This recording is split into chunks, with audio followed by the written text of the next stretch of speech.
প্রশ্ন জ্ঞানের চাবি, প্রশ্ন জ্ঞানের চাবি, প্রশ্ন জ্ঞানের চাবি।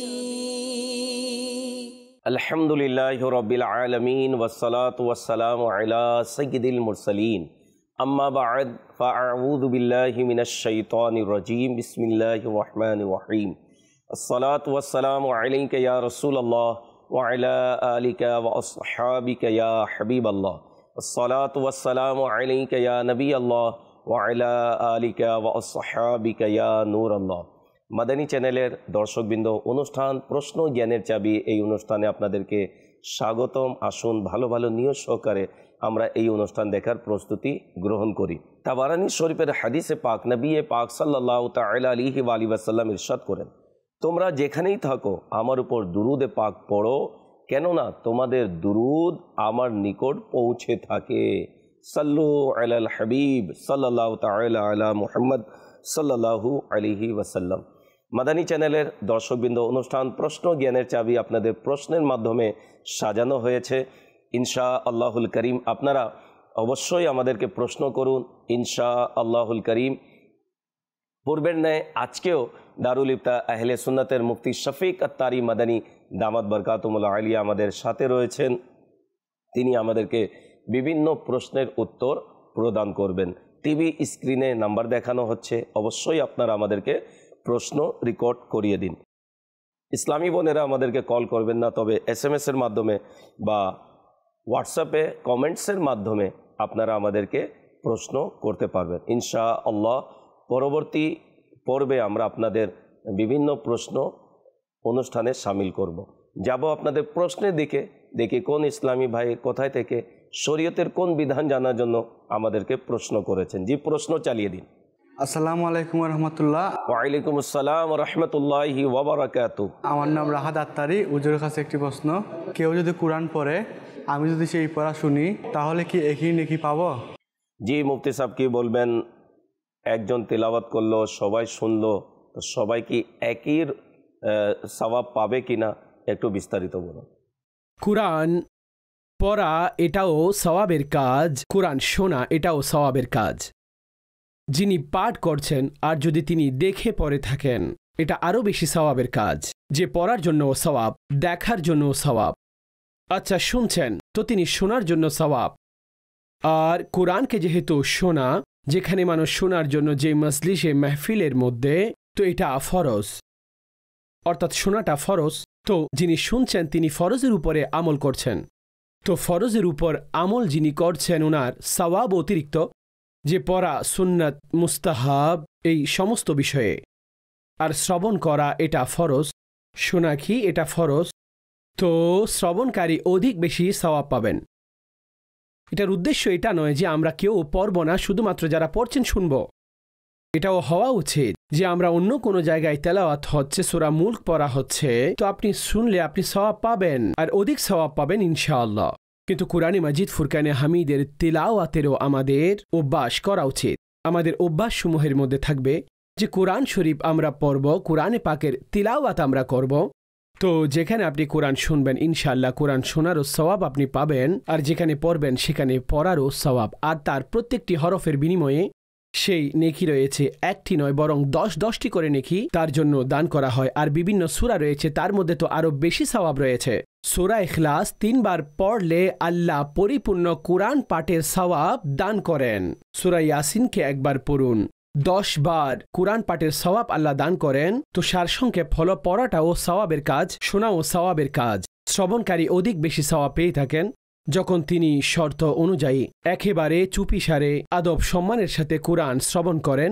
ইনশাআল্লাহ আল্লাহ পাক ওনাকে সওয়াব দান করবেন। মাশাআল্লাহ, অত্যন্ত বিস্তারিত উত্তর প্রদান করেছেন। জি, পরবর্তী প্রশ্ন চালিয়ে দিন। আসসালামু আলাইকুম রহমতুল্লাহ। ওয়ালাইকুম আসসালাম রহমতুল্লাহি ওয়া বারাকাতুহু। আমার নাম মুনতাসির আত্তারি। হুজুরের কাছে আমার একটা প্রশ্ন, কেউ যদি ইশরাকের নামাজ পড়ে তাহলে সে একটি হজের সওয়াব পাবে, কিন্তু সে কি নিজের নামের আগে হাজি বসাতে পারবে? জানিয়ে দিলে মেহেরবানি হতো। জি, মুফতি সাহেব কি বলবেন যে হজের ফজিলত কোনো ইবাদতে যদি পেয়ে যায়, নিজের নামের পূর্বে হাজি লাগাতে পারবে কিনা একটু বিস্তারিত বলুন। বিভিন্ন আমল রয়েছে যে যার উপরে আল্লাহ পাক হজের সওয়াব দান করেন। ইশরাক এবং চাশতের নামাজ যেগুলোর উপরেও উমরা এবং হজের সওয়াব বর্ণনা করা হয়েছে। অনুরূপভাবে মা বাবার জিয়ারত করা, মা বাবাকে দেখা মোহাব্বতের সাথে, আদব ও ইহতিরামের সাথে, মা বাবার চেহারা নমনীয় দর্শন, হজের সওয়াব আল্লাহ দান করেন। মূলত এটা হচ্ছে হজের সওয়াব পাওয়া। একটি হচ্ছে সওয়াব অর্জিত হওয়া, তার অর্থ এটি নয় যে ব্যক্তি সেই আমল নিয়ম অনুসারে করে নিয়েছেন, নিয়মতান্ত্রিক সেই ব্যক্তি আমল করেছেন এমনটা নয়, তার সওয়াব আল্লাহ দান করেছেন। তো হাজি তিনি লিখবেন যিনি নিয়ম অনুসারে হজ করেছেন। হজের যদি সওয়াব পেতে চান, এই কারণে নিজের নামের সাথে হাজি লিখতে পারবেন না, সেই কারণে নিজেকে হাজি বলতে পারবেন না। হাজি শব্দটি তিনিই লিখবেন যিনি নিয়ম অনুসারে হজ করেছেন, যিনি হজ করেছেন। আর এটা লেখা জরুরি নয়, লিখবেন না, বরং ভালো কথা গোপন করা উচিত। কিন্তু যেখানে যে অন্য আমলের কারণে হজের সওয়াব পাওয়া যায়, এ ধরনের অনেক দরুদে পাক পাঠ করা, সাদকা করা, অন্য কোনো আমল করার কারণে যেখানে হজের সওয়াব বর্ণনা করা হয়েছে, তো সেই কারণে ব্যক্তি নিজেকে হাজি বলতে পারবেন না, না হাজি লিখবেন। আর বললে এটাও মিথ্যা হয়ে যাবে। আপনি কাউকে বললেন যে আমি হজ করেছি কিংবা আমি হাজি, তো এটা মিথ্যা হবে। যদি তিনি নিয়ম অনুসারে হজ করেননি আর এই আমলসমূহের কারণে নিজেকে হাজি বলা শুরু করল, তো তিনি ভুল করেছেন, মানুষকেও ভুল বলেছেন, তো এটা ঠিক নয়। হ্যাঁ, ইশরাকের নামাজ ছেড়ে দেওয়া উচিত নয়, পড়া উচিত। নফল নামাজ অনেক ফজিলতপূর্ণ নামাজ, এইভাবে অন্যান্য নেকির যে বর্ণনা এসেছে সেগুলোও করা উচিত। কিন্তু এই কারণে নিজেকে আপনি হাজি বলতে পারবেন না। এটার উদাহরণ আমি আপনাদেরকে দিচ্ছি যে সূরা ইখলাস 3 বার পাঠ করা, আল্লাহ একটি কোরআন খতমের সওয়াব দান করেন। আচ্ছা, 3 বার পড়লে 1 খতমের সওয়াব, তিনি কোরআনের সওয়াব পেয়েছেন। ইয়াসিন শরীফ 1 বার পড়লে তো 10 কোরআনের সওয়াব, এভাবে কোরআনের সওয়াব পেলেন। কিন্তু কাউকে এটা বলতে পারবেন না আমি এতগুলো খতম আদায় করেছি, এটা বলবেন না। কিংবা কেউ আপনাকে কোরআন খতম করার জন্য বলেছেন, আপনি বললেন আমি ইয়াসিন পড়েছি তো 10 খতমের সওয়াব পেয়েছি, আপনাকে 10 খতম দান করেছি, বলতে পারবেন না। তো আপনি এটা বলতে পারবেন না যে আমি 10 খতম আদায় করেছি, আমি এত খতম আদায় করেছি, যখন আপনি সূরা ইখলাস পড়ছেন। তো এটা বলতে পারবেন আমি সূরা ইখলাস 3 বার পড়েছি, এর উপরে আল্লাহ যেহেতু 1 খতমের সওয়াব দান করেন, তো 3 বার সূরা ইখলাস পড়াতে যে সওয়াব পড়েছি আমি আপনাকে পাঠিয়ে দিচ্ছি, আমি আপনাকে বকশিশ করছি। তো এই বিষয়সমূহে আমাদের প্রত্যেকটি জায়গায় পার্থক্য বোঝা উচিত। আশা রাখি এই উদাহরণে প্রথম মাসালাটিও আপনারা বুঝে গিয়েছেন। মাশাআল্লাহ, অত্যন্ত বিস্তারিত উত্তর প্রদান করেছেন। জি, পরবর্তী প্রশ্ন চালিয়ে দিন। আসসালামু আলাইকুম রহমতুল্লাহি ওয়া বারাকাতুহু। ওয়ালাইকুম আসসালাম রহমতুল্লাহি ওয়া বারাকাতুহু। আমি মোহাম্মদ আফসার ইসলাম আত্তারি বলতেছি। আমার একটা হুজুরের কাছে একটা প্রশ্ন ছিল, মাছ চাষের জন্য জমি ভাড়া নেওয়ার এই সম্পর্কে জানিয়ে দিলে খুশি হতাম। জি, মুফতি সাহেব কি বলবেন? একেবারে এই ক্ষেত্রে আপনি আপনার জমিন ভাড়ায় দিতে পারবেন। যেহেতু আপনি আপনার জমির ভাড়া আদায় করছেন, আপনি জমিন ভাড়াই দিয়েছেন, তো যে জমিন দিয়েছেন তিনি ফার্ম তৈরি করছেন কিংবা অন্য কোনো কাজ তিনি সেখানে করবেন, অবশ্যই এই বিষয়টি জেনে নিতে হবে যে তিনি সেখানে কি কাজ করবেন। আর এমন কোনো কাজ করা যাবে না যাতে আপনার জমিন কিংবা ঘরের ক্ষতি হয় আর পরে ঝগড়ার কারণ হয়ে যায়। যদি কোনো এমন কাজ, যেমন সাধারণ ঘরের মধ্যে থাকা, তো থাকার জন্য কেউ ঘর দিলে তার ডিটেলের প্রয়োজন নেই, কারণ থাকার জন্য ঘর দিয়েছেন। কিন্তু যদি এমন হয় যে আমি এখানে বিজনেস করব, অন্য কোনো কাজ করব, এখানে ব্যবসা করব, তাহলে স্পষ্ট করে নিন যাতে যেন সেই এই জায়গাকে ক্ষতবিক্ষত করে দিবে, পরবর্তীতে ঝগড়ার কারণ হয়ে যাবে। যখন তিনি ছেড়ে যাবেন তখন বলবেন যে আমাকে এটা সেট করে দিন। তো এই বিষয়গুলো প্রথমে সিদ্ধান্ত নিয়ে নেওয়া উচিত যে আমি এই জায়গার মধ্যে কিংবা এই জমির মধ্যে এই পরিবর্তনগুলো করব, আর সামনের ব্যক্তিও তার উপরে রাজি থাকবেন। কিংবা এমন হয় যে পরবর্তীতে যখন তিনি এটা ছেড়ে যাবেন তখন এটাকে ঠিক করে দিয়ে যাবেন। তো এই সিদ্ধান্ত পূর্বেই নিয়ে নিন। বাকি জমিন দেওয়া, এভাবে ভাড়া দেওয়া, এটা জায়েজ রয়েছে।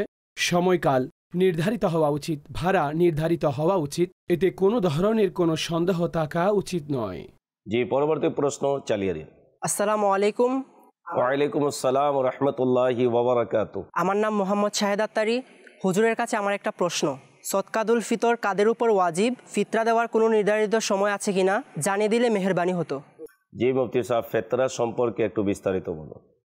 সদকায়ে ফিতর তো রমজান শরীফে ওয়াজিব হয়ে থাকে, আর এটাও সেই ব্যক্তির উপরে ওয়াজিব হয়ে থাকে যে ব্যক্তি ঈদের দিন সকালে এই অবস্থায় কাটিয়েছেন সুবেহে সাদিক, যে তিনি ধনী অর্থাৎ সাহেবে নিসাব, যেটা সদকায়ে ফিতরের নিসাব, তো তার উপর এটা ওয়াজিব। আচ্ছা, এটার সময় এভাবে নির্ধারিত নয় যে ঈদের দিনেই আপনি দিলেন, এরপরে এটা রহিত হয়ে যায়, শেষ হয়ে যায়, এমনটা নয়। ঈদের নামাজের পূর্বে দেওয়া সুন্নতে মুবারকা যদি দিতে না পারেন ঈদের পরে দিয়ে দিন, কারণ ব্যতীত বিলম্ব করবেন না, যাতে তার উপর মকরুহের আহকাম চলে আসে। কিন্তু যদি কেউ না দেন, উদাহরণস্বরূপ এখনও দেননি, ওয়াজিব ছিল, এখন আদায় করে দিন, এখনও আদায় করাটা তার উপর ওয়াজিব, তিনি এটা দ্রুত আদায় করে দিবেন। সদকায়ে ফিতর সম্পর্কে আরও বিস্তারিত জানার জন্য আমির আহলে সুন্নাত দামাত বরকাতুহুল্লাহ আলিয়ার একটি কিতাব রয়েছে, যার নাম হচ্ছে ফয়জানে রমজান। রমজানের মাসলা মাসাইল এবং পাশাপাশি ঈদুল ফিতরের যে মাসলা মাসাইল এই কিতাবে লিপিবদ্ধ করা হয়েছে, টিভি স্ক্রিনে দেখানো হচ্ছে। এর মধ্যে সদকা ফিতরের ডিটেলস আলহামদুলিল্লাহ মাসলা মাসাইল আমির আহলে সুন্নাত দামাত বরকাতুহুল্লাহ আলিয়া লিপিবদ্ধ করেছেন। অবশ্যই মাকতাবাতুল মদিনা থেকে সংগ্রহ করে অধ্যয়ন করে নিন। জি, পরবর্তী প্রশ্ন চালিয়ে দিন। আসসালামু আলাইকুম ওয়া রাহমাতুল্লাহি ওয়া বারাকাতুহু। ওয়া আলাইকুম আসসালাম ওয়া রাহমাতুল্লাহি ওয়া বারাকাতুহু। আমার নাম মোহাম্মদ আরফাত। হুজুরের কাছে আমার একটি প্রশ্ন হলো, ফরজ গোসলের পর কোনো অঙ্গ শুল্ক থাকলে এর করণীয় কি? যদি জানিয়ে দিতেন মেহেরবানি হতো। জি মুফতি সাহেব, এই বিষয়ে বিস্তারিত বলুন। ফরজ গোসলে যেটা গোসলের আহকাম রয়েছে তার উপর আমল করবেন, অর্থাৎ কুলি করা, আর ভালোভাবে কুলি মুখের অগ্র পশ্চাতে, দাঁতের মধ্যে, দাঁড়ের মধ্যে, মাড়ির মধ্যে, অর্থাৎ কোনো জায়গা শুষ্ক থাকবে না, ভালোভাবে কুলি করতে হবে। অতঃপর নাকে পানি চড়াতে হবে। নাকে পানি দেওয়া মানে নাকের নরম অংশ যেখান থেকে শক্ত হাড্ডি শুরু হয়, এতটুকু এই নাকের মধ্যে পানি চড়ানো। এখন পুরো শরীরে পানি প্রবাহিত করা, এটা তৃতীয় সুন্নত। যদি কোনো জায়গা শুষ্ক থেকে যায় তো পরবর্তীতে যেটা শুকনো জায়গা সেখানে পানি ঢালবেন, যাতে তার উপর পানি প্রবাহিত হয় আর সেই জায়গাও ভিজে যায়। পানি প্রবাহের বিষয়টি তার উপর যথার্থ যেন হয়ে যায়। তো এই বিষয়গুলো খেয়াল রাখা উচিত। আচ্ছা, এমন নয় যে কোনো জায়গা শুকনো থাকলে দ্বিতীয়বার আবার গোসল করতে হবে, এমন কিছুই নয়। দ্বিতীয় কথা হচ্ছে ওয়াসওয়াসার মধ্যেও পড়বেন না। ভালোভাবে সতর্কতার সাথে যেটা বজায় রাখতে হবে, শরীরের প্রত্যেকটি জায়গায় যেখানে পানি প্রবাহমান করতে হবে আমি প্রবাহিত করেছি, কিন্তু ওয়াসওয়াসার মধ্যে পড়বেন না।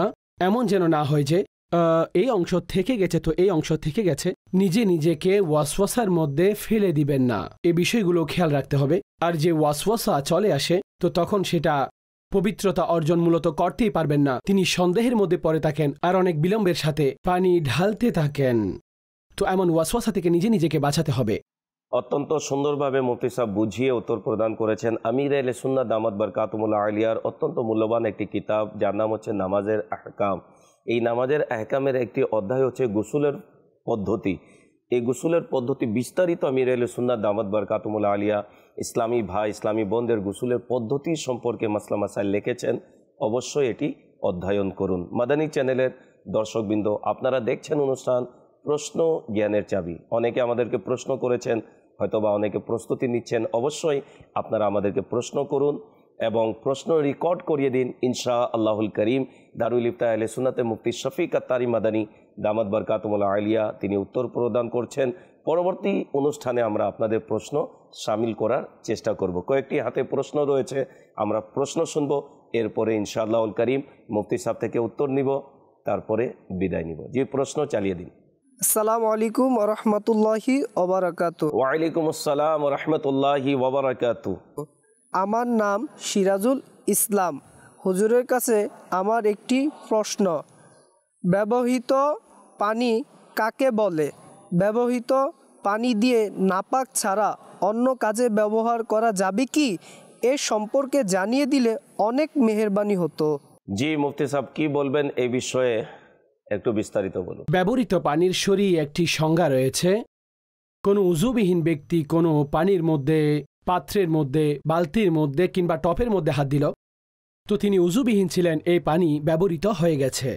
কিংবা উযু সহকারে ছিলেন, নৈকট্যের নিয়তে সেখানে হাত দিলেন, নৈকট্যের নিয়তে তিনি হাত দিয়ে দিলেন, তো এইভাবেই ওটা ব্যবহৃত হয়ে যাবে। আচ্ছা, উযুবিহীন দ্বারা উদ্দেশ্য যিনি নিজের হাতও পরিষ্কার করেননি, এমনিতে হাত ঢেলে দিয়েছেন, তো সংক্ষেপে এমনটা হলো কোনো অপবিত্রতা দূর হয়ে গেল।